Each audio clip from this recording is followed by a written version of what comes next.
When a great Sufi mystic Hassan was dying, somebody asked, "Hassan, who was your master?" He said, "Now it's too late to ask.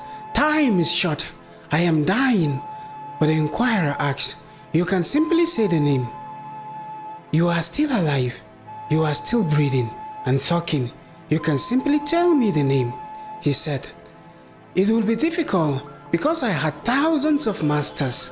If I just relate their names, it will take months and years.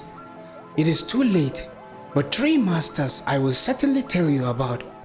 One was a thief. Once I got lost in the desert. When I reached the village, it was very late. Half the night was gone. Shops were closed. Caravans were closed. There was not a single soul. There was not a single human being on the road. I searched for somebody to inquire of. I found one man who was trying to make a hole in the wall of a house. I asked him where I could stay, and he said, "I am a thief, and you look like a Sufi mystic to me."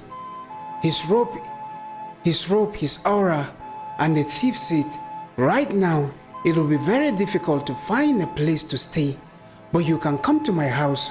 You can stay with me if you can stay with the thief." Hassan said, I hesitated a little bit.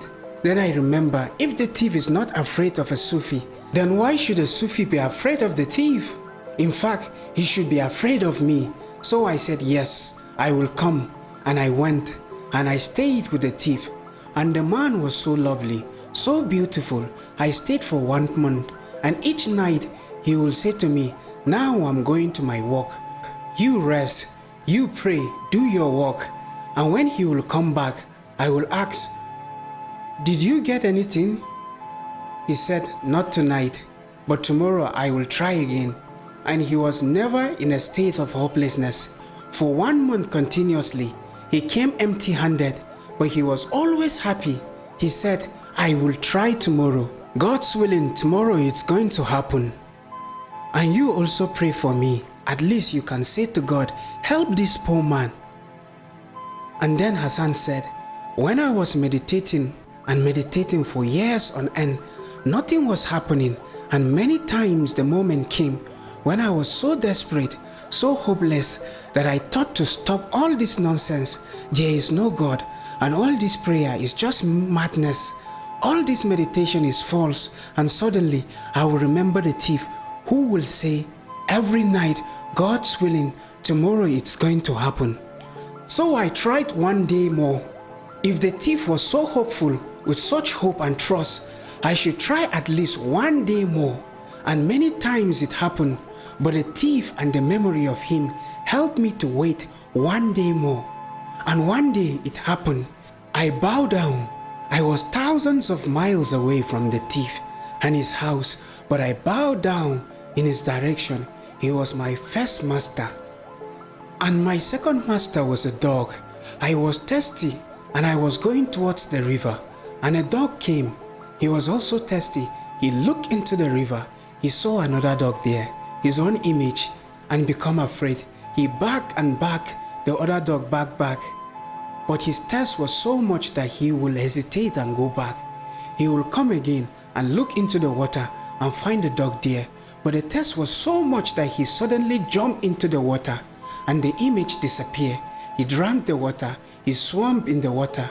It was a hot summer, and I was watching. I knew that a message had come to me from God. One has to jump in spite of all fears. When I was on the verge of jumping into the unknown, the same fear was there. I will go to the very edge, hesitate, and come back, and I will remember the dog. If the dog could manage, why not I? And then one day, I jumped into the unknown. I disappeared, and only the unknown was left behind. The dog was my second master. And the third master was a small child. I entered into a town, and a small child was bringing a candle, a lit candle, hiding it in his hand, and going to the mosque to put the candle there.